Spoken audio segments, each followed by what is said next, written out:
I guess what we normally do is we have one of the emissions go first, and then we alternate. So at this point in time, Clovis Rossi of Folha has a question for you in Sao Paulo, and then we'll turn it over to Brasilia. Ambassador, is about Cuba. My name is Clovis Rossi from the Brazilian daily Folha de São Paulo. Nice to meet you this morning.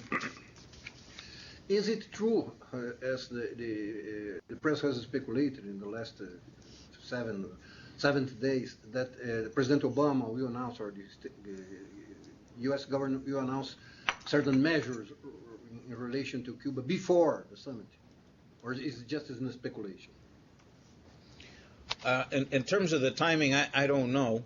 As I said, he has indicated, and this is certainly points that he raised during that campaign,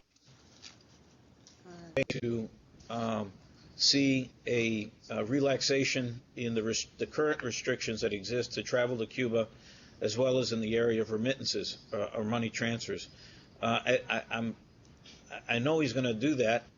He said that he wants to do that. In terms of the timing, that I don't know. Let's turn it over to Brasilia. Okay. Isabel, would you like to speak? Yeah. You talk about the opportunity to re-engage between U.S. and Latin America. I would like to know how U.S. wants to do this re-engage with Latin America. Some points or some ideas about that? Well, I think the meeting is a very good opportunity to signal at the highest level the commitment that the United States has to want to work. And the President said this. He says, I want to work and develop policies and programs not for the hemisphere, but with the hemisphere.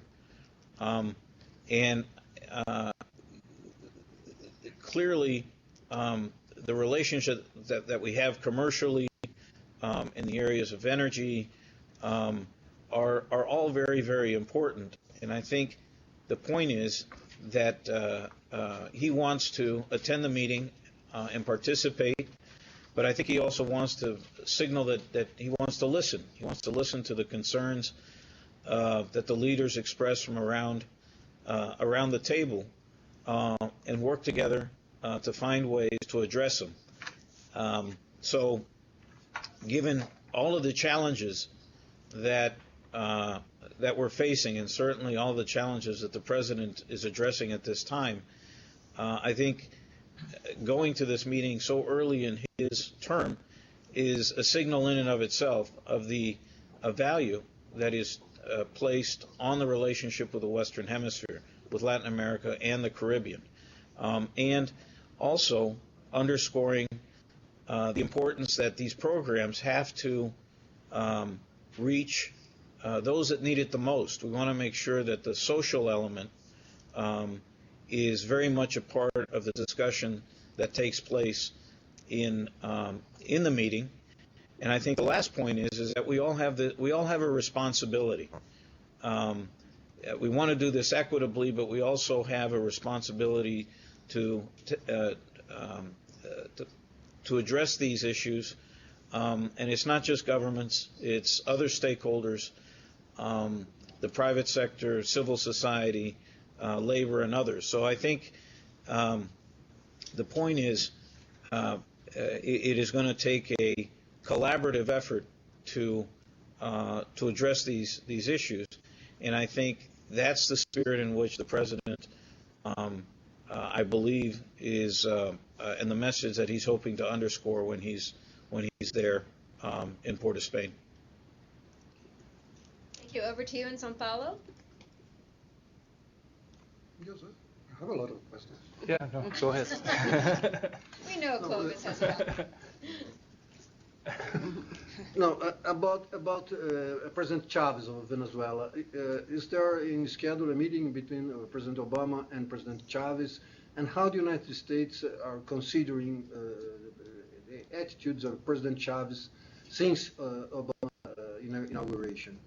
There were criticism, and then there were sometimes more kind words to President Obama, then strong criticism. How do you evaluate President Chavez in this moment? And if you allow me a joke, is the United States prepared to invite King Juan Carlos of Spain to say, why don't you come? Well, I think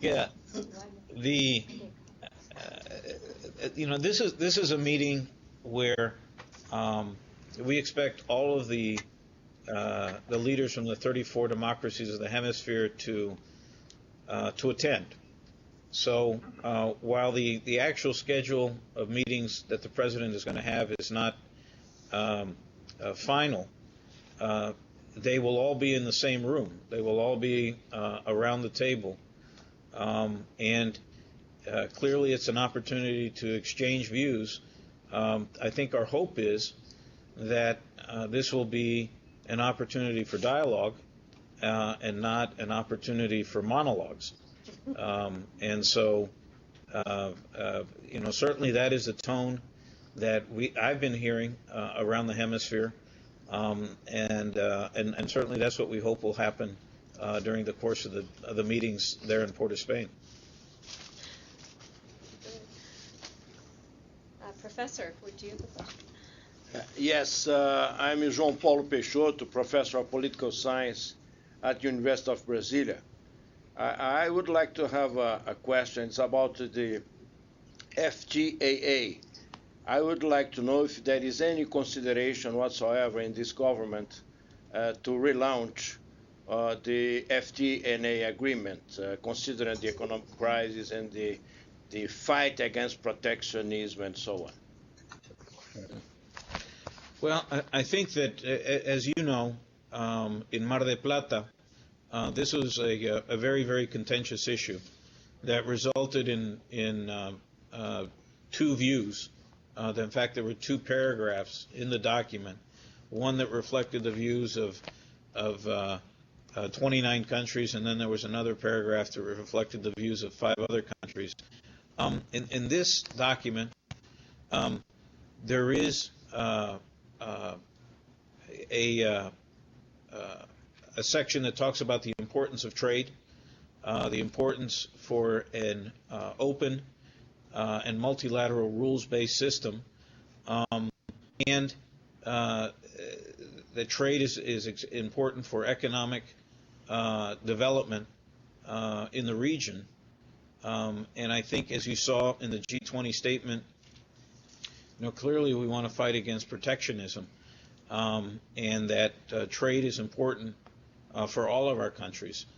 But the document does not talk about a free trade area for the Americas. But that does not mean that trade isn't important, and it is, and I think